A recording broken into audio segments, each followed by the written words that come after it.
Hello, everyone. From a somewhat cloudy day here in San Leandro, California, across the bay from our offices in San Mateo. I'm Matt Mays. I'm a senior product manager here at SnapLogic, where I'm responsible for the SnapLogic platform roadmap. When we say platform, we're referring to all the common infrastructure and capabilities that are used across all of our SnapLogic products. This includes areas such as performance, security, governance, and AI. A couple of specific goals I'm currently focusing on are how to expand our integration with CI/CD tools, similar to what Sean just mentioned, and different cloud code repositories. I'm also looking at ways to improve the usability and performance of our low latency ultra tasks and pipelines. But enough about me. I'm happy to have with us here today Harsh Desai from Denny's. He's Hey an guys. enterprise. How's it going? Yeah. Harsh is an enterprise architect responsible for setting up some exciting enterprise automation that we'll have a chance to learn more about today. I'm sure you're all excited to hear about the details. Just a reminder, there's the comments section where you can post some questions that we'll cover at the end. So over to you, Harsh. We at Denny's, we brought on SnapLogic 4 5 years ago. I wasn't at Denny's before, but when I came in, we were already in the process of incorporating SnapLogic as part of our regular workflow. So let me just talk a little bit about the company. As you already know, uh, you've already been to Denny's. Hopefully, some of you have. Um, we have over 1,600 restaurants all over the United States and overseas. And most of our restaurants uh, run on a POS called Dine. It's a local SQL server, collects all the data, and then that data needs to be brought in and aggregated and reported on. So I run the business intelligence team and also own the data warehouse. We're hosted in Azure. So one of our first challenges was to have a system that can connect to all the local databases as well as Azure. Um, Obviously, people have files on file shares. Um, so we had various challenges. So obviously, SnapLogic saved the day because it can connect using our GroundPlex node as well as a CloudPlex, um, so that we can see all the systems together. So as you can see here, disparate systems that need to talk to each other. We have some in-house web apps as well that again push data to local SQL or local Oracle databases, and we're in the process of migrating those to the cloud as well. But as a stopgap, we needed a solution that can connect to all different systems. We have our finance and HR data in Workday. So obviously that was another critical component to be able to pull data in and out of Workday. For example, we have employees in restaurants that are owned by corporate, and we do payroll through Workday. So all that data needs to come from the POS, needs to go to Workday. So again, SnapLogic orchestrates all of that workflow. We also use ServiceNow for ticketing system as well as monitoring all our asset inventory. And we also have a queue of, or rather a pipeline, if you want to call it, of ideas coming in that then we track, and either they turn into projects or enhancements or just bug fixes, whatever.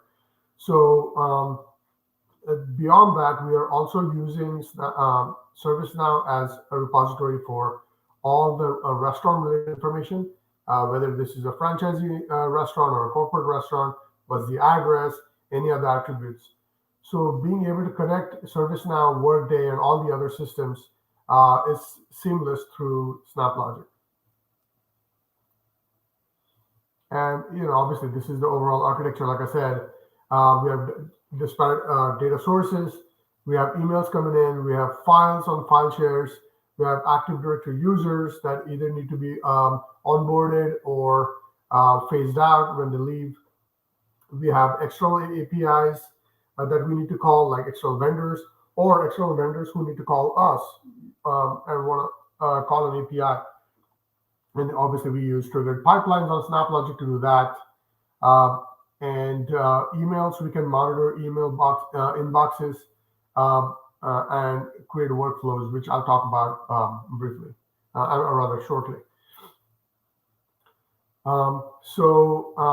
One of our first use cases is the Uber Eats and DoorDash. All of these digital service providers that have really ramped up in sales given COVID and people having changed their eating habits from having to go in the restaurants to either carry out or just order in using a digital service provider. So obviously we do a lot of monitoring in terms of how our sales are doing, what is the guest sentiment, and all these different digital providers. There's no one aggregator that aggregates all that data, right? So the marketing team would have to go in and download all that data, the reports on a regular basis, then slice and dice all that data, and then put it together for presentation and show some analysis, all of that. So what we did was using SnapLogic, we have a two-factor authentication account. We were able to work with SnapLogic to figure all of that out and set it up to where all the tokens are created automatically, refresh automatically. And once we have all that set up, I'll just walk you through a use case where, in terms of Uber Eats, we call a report, let's say customer sentiment report. The report is sent over using two-factor authentication. Uber Eats just queues that report on their side. And then when it's ready to, the report is picked up from the queue and executed, it needs to have a webhook to call it back. So that's where we have the inbound API, which is a trigger task from SnapLogic that gets called from Uber Eats, and that data comes in. So now we've replaced all of that marketing manual process by just calling these reports, pulling the data back, and once we have the data, we can then use Tableau to present the data that they were doing all of that manually. So that's really saved a lot of time for marketing. And again, the dashboards are available, as soon as you just click on a link, right? And obviously the fact that Tableau dashboards can be interactive adds yet another level of interaction for when you're presenting a dashboard that would be missing from a PowerPoint slide. So we also have third-party vendors who load inventory data from all different restaurants. Again, they wanted to be able to send all that data via XML files. We just use triggered pipelines from SnapLogic to be able to ingest all those files and then process them and load them in our Azure SQL Server. Prior to that, we had all these jobs. We used to use a software called JAMS. We used to use software called Files Anywhere. So obviously, setting up an FTP and then constantly polling to see if the files are there. And once the files are there, then running some jobs via JAMS. All of that is done away with. This is much cleaner. This is much more real time, and it helps bring in the inventory in a timely manner. Again, a lot of people in finance or even marketing, for the matter, are more comfortable with Excel. And obviously, Excel is very powerful. We cannot create a web app for every single use case when Excel already has all these features, right? So they needed to be able to do whatever they're doing, but also use some reference data so that there's some guardrails, right? We create a drop down that has some data that they can pick from, so there's no manual intervention or no manual error. So SnapLogic obviously is a really good choice. We can pull data from very different sources, ServiceNow, Oracle, all of those data sources that are already mentioned, and so Workdays. So what we do is, as soon as an Excel sheet loads, if they want to create invoices, we'll pull data from ServiceNow, Workday, Oracle, and pull all of that on launch of the Excel sheet. And using Excel macros, we download all that data in a sheet that's hidden, but that becomes a store for all the drop downs or all the other data. And obviously, when they click certain buttons, certain macros are invoked, and again, they reference all of this data to make decisions and then create invoices or purchase orders or what have you. And using these patterns, we've been able to do a lot more work with Excel. Instead of building new systems, just use what's already available, like Excel, and plug in SnapLogic as needed and pull or push data to different systems.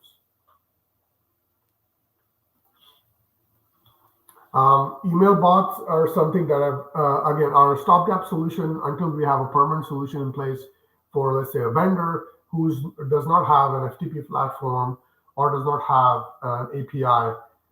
What they're used to typically doing is they'll just send an email with an Excel sheet attached. And most people are just comfortable with using that, and they don't really want to move to another system, which is okay by us. What we really want to do is automate most of these processes. And again, SnapLogic fits right in. We have our inventory team. They get an out of stock report via email, and they would have to take that report.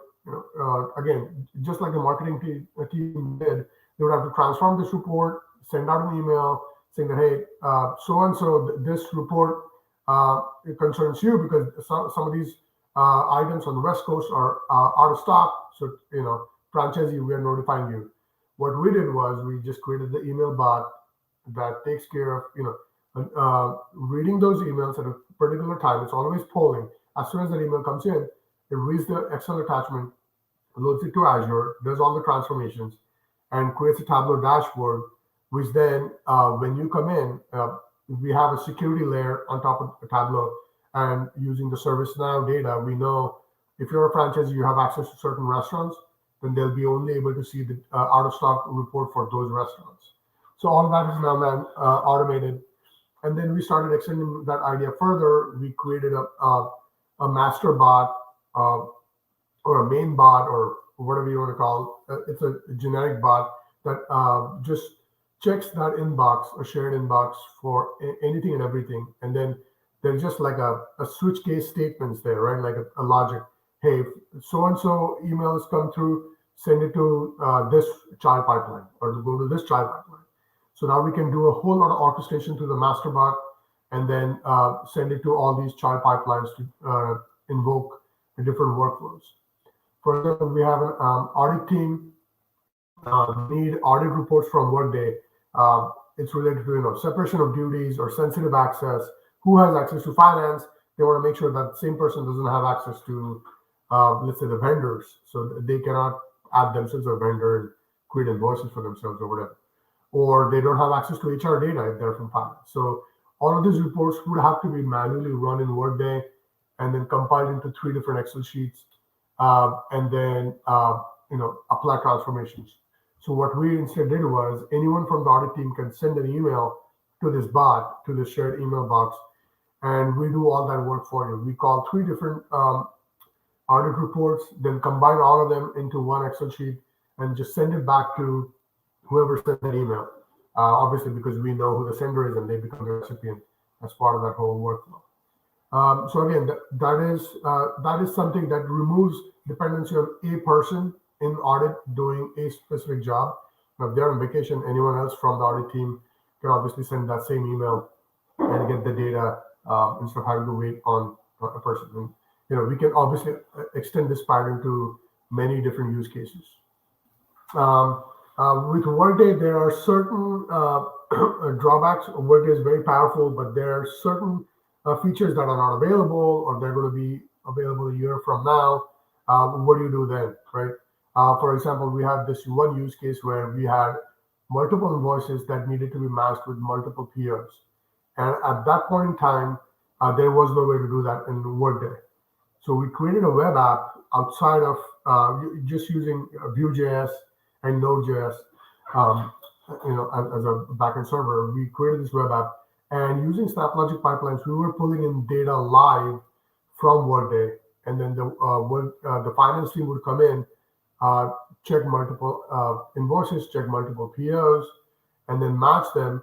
And at a click of a button, it would trigger a pipeline, send all of that data as part of a JSON body over to the pipeline, and then all of that would get back updated in Workday with cross references. So that was the invoice matching app. I'm sorry, I'm going out of order. So that was the invoice matching app. And then for the property tax app, we have all these franchisees. Some of them are leasing a restaurant from us, or some of them own it outright. But because we are the registered corporation, all of the property tax bills come to us. And then we have a third-party company who manages all those tax bills for us. But the tax team would have to go into their portal, download those invoices, go back into Workday, create a brand new invoice, attach the PDF from the tax bill into Workday, and then pay that. And then a lot of these invoices are broken down into 4 separate payments. So managing all of that was a big hassle, and it would take days, especially when the tax time is around. We're getting like hundreds of bills.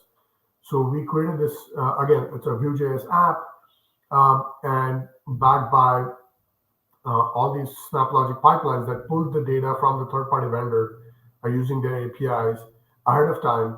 Everything is processed, and then when the tax team logs in, they just have to pick a bill and click a box and say, okay, this is going to go to this restaurant, and then part of this is going to go to the corporate taxes.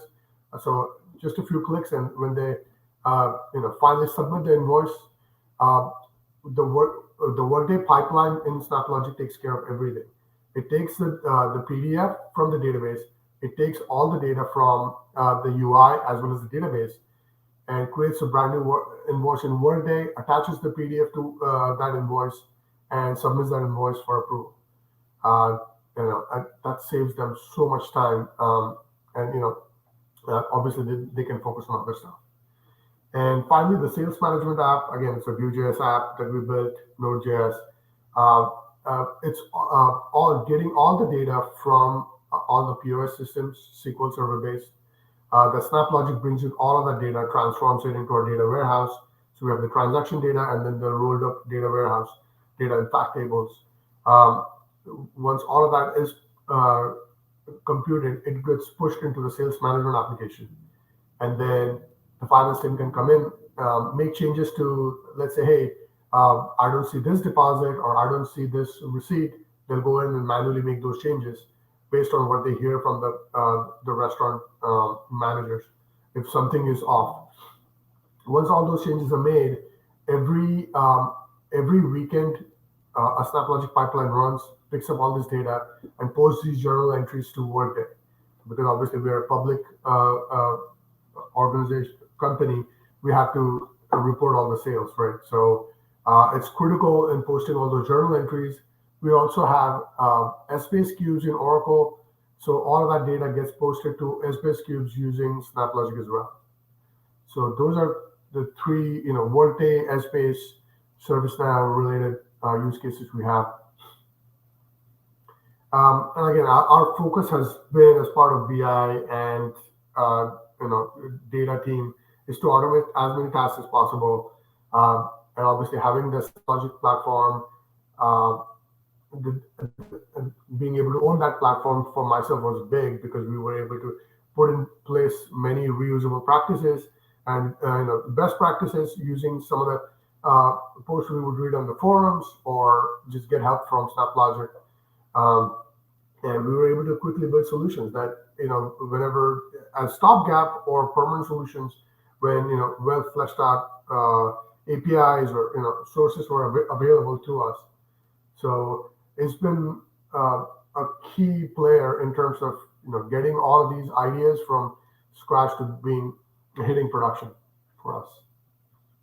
And, hiding all the complexity of all these different disparate systems, keeping them in the background and presenting a simpler solution, whether it comes in the form of an Excel sheet or a web app. Tips and best practices, I would say, obviously creating reusable child pipelines, making them as abstract as possible so they can serve the many purposes. Like I said, like the creating an abstract bot was key because then it's only doing a very specific amount of work and then handing it off to other pipelines that can do specific work. Using JSON objects as parameters makes your pipelines more flexible, especially if I have a web app or if I have any other external app that is sending data over. It's a lot easier for me to just update the JSON without having to break the pipeline and then make changes as I go. Keeps it flexible, just like a NoSQL database. When you're developing something, when your schema is not well fleshed out. So For SQL, I would say I would highly recommend using bulk upload snaps.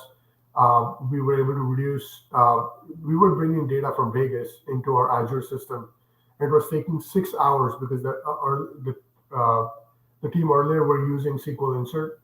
Once we took over, we were able to convert all of that into bulk upload snaps, and it took whenever from 6 hours to under an hour of loading all that data, which is huge for us because obviously you're also paying for compute time on Azure, so you want to be as performant as possible. And if you have a GroundPlex, you just have to install the bulk upload utility. It's called BCP something, and SnapLogic has all the documentation for that. So it was pretty easy for us to just follow the documentation, follow those practices, and we were able to do it on our GroundPlex, obviously, because our SQL servers were located in our own network and they were not in the cloud. So something to keep in mind. And also, the presentation earlier mentioned that they have their CI/CD workflow where they're able to drop a pipeline from dev to production. Although we don't have anything as elaborate, what we try to do is keep the account names the same and pass in an account name instead of hard coding the account. And let's say you have your pipeline uses an FTP account, a blob account. We do a lot of work with Azure blobs. We have FTP accounts, we have SQL accounts. So if you can actually pass in the account information, migrating these pipelines becomes very easy. Even if you're migrating just from one folder to the other, or if you're migrating from dev to production, makes it very, very easy. So just make your life easier by doing that. Okay, great. Thanks a lot, Harsh. Just to cover our resources again, if you're not already a SnapLogic customer, you can do a free trial for 30 days. So you can sign up for that on our websites. We also have a limited offer where you can get complimentary training and be certified. So that's a great offer that you shouldn't miss out on. I think we've had several of the speakers refer to this, and it really is a great resource. The SnapLogic community.snaplogic.com. That's where you can search to see if in the past people have asked a similar question. If it's a new question, ask it, and we have people who will hop on there and do some research internally if necessary and get you some answers in addition to our usual support. Then also we have our SnapLogic blueprint. So this is a great document for best practices when we're getting started, how to set up your team, etc. So definitely download that document if you have a chance, and that'll help with a lot of the intro questions. Speaking of questions, let's see what we have in the comments. Please feel free to add any so we can ask Harsh. I see one from Vladislav. How do you organize teamwork with SnapLogic and version control the pipelines? So really, we do all our work in dev, obviously, and we use GitHub. So you can download your pipeline as an SLP and just push it into different branches. So if you're adding a new feature, obviously you know the Git flow where you create a feature branch, plug in your SLP there, and once everything looks good, you push it to the master branch. But we do not have a CI/CD to where once you commit it to the master branch, it automatically gets pushed to production. We still do that manually. And in terms of organizing teamwork, I do daily standards to my team and I assign them work. So we review the work regularly, and we really only have 3 people working with pipelines, including myself, although I don't do as much anymore. Based on 2 different people have 2 different scopes, so they're not really stepping on each other's toes. So they have very different areas. For example, when I mentioned the Uber Eats pipeline, one person is in charge of all the DSP related stuff. One person is in charge of all the point of sale system related stuff. So we have a clear boundary there. Is that what you're asking?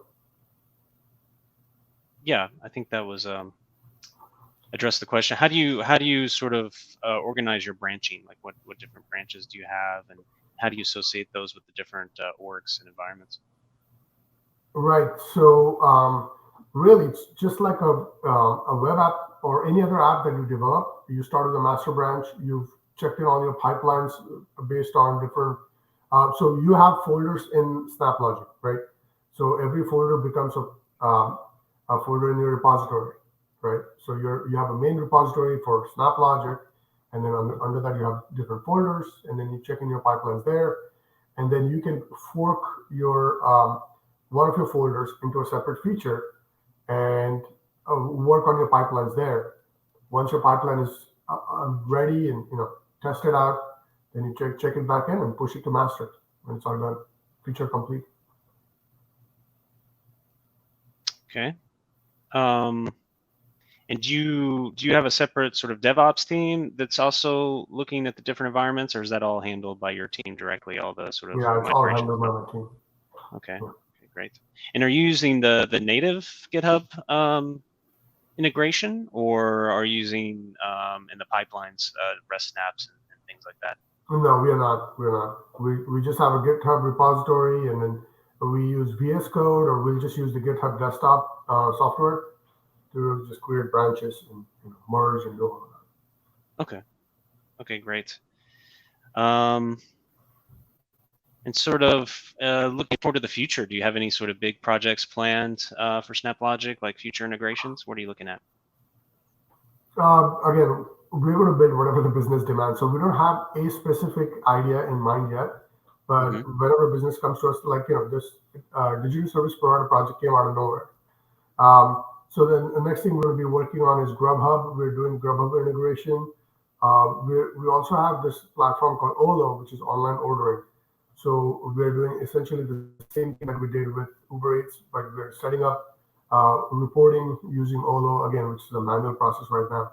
So a lot of work related to DSPs, and then we're working with a weather data provider. So that still needs to be streamlined to be able to overlay some of our dashboards with weather, to see what the sales trends look like based on the weather pattern, just to see if any of this auxiliary information helps. Our business to say, hey, look, it is cold. Maybe that's why the sales were down. Who knows, right? Although it's a long-term trending dashboard, so it may or may not make sense over the long term. But some of the dashboards that are very immediate in nature, let's say for past 7 days, it might make sense. Oh, okay, that's really interesting. So looks like we're almost out of time. So thanks a lot, Harsh, for joining us and presenting your current projects. It's really interesting to see. So I believe our next session will be led by Cams with BU, talking about APIM. So that about wraps it up for this one. Thanks a lot. Thank you.